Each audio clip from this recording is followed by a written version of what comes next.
graphic in everybody's mind.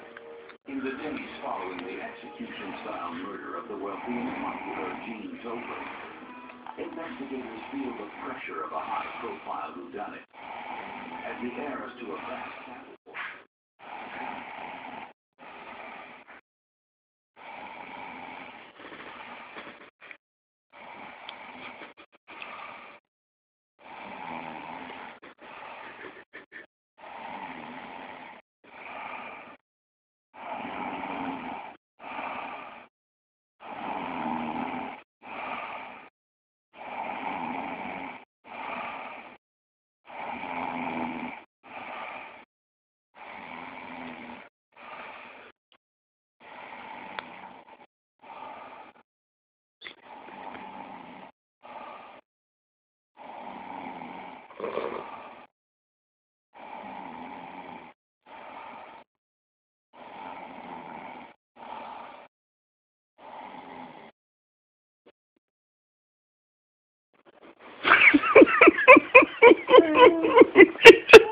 Oh.